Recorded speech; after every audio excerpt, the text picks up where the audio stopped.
We're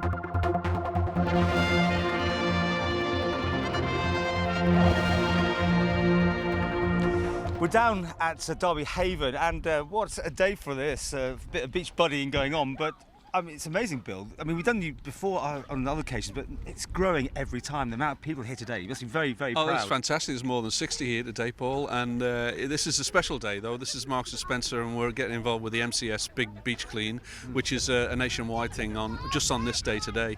But to be honest, we're getting 30 and 40 people every weekend, and it's growing. And there's still a problem. There's a lot of rubbish to be collected, but you can look at along this beach here now. It's particularly the area where the public go quite close to where we are now, and it is marvellously different to how it was. So it's really having an effect. It's great. How the bin bag total doing? Because it's all going in there. Is this an average sort of day for you? This amount? I would say so. We normally, with the trailer's pretty new. We've had that donated very kindly by somebody in memory of a girl, Sandy Bairstow, and looks as if we're going to fill it. So pretty good.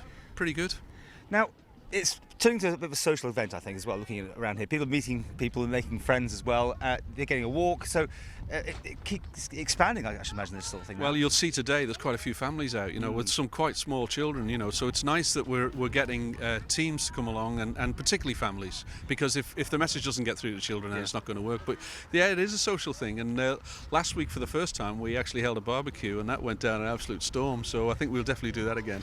You've also been putting some bins in, haven't you? Been buying some stuff and making people hopefully tidy up a bit more? That's fantastic.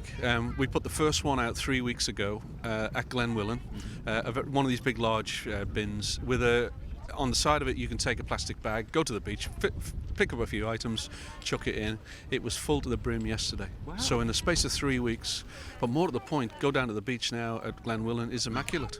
So people who are not really coming along to our sessions, which is fine, are actually doing it in their own spare time when they're walking the dogs or out just on a walk on the beach. I mean, it's lovely what you're doing, but it must be a relentless thing because more stuff gets washed up all the time, doesn't it? Yeah, and I think the storms in January, February have unearthed things that's been around. I found a tin can the other day which is 14 years old, and I think, and there's older stuff as well, which hasn't got a date on it. I think the storms unearthed things from probably years and years ago. The thing is now, by taking it away now, what we're doing is clearing decades of rubbish, and by the time that's done, we're hopefully going to be left with what I've always said we could do, is have the cleanest beaches in Britain. Fantastic. And we're nearly there. Well, you've got Marks and Sparks involved here today. Yes. So other corporates are you looking for as well still? We're still looking for people to help. The bin sponsorship is really good. I think that's a nice way of us funding something which is really practical, makes a difference. It gives us some income, but it also serves a great purpose, and it works, and it's fantastic. We've got 3 out now. We've got another 3 due to go out soon. We're looking at hopefully having about 50 around the island. It's great profile for the sponsor. It's good income for us, but more at the point, it works, and that really is what it's all about.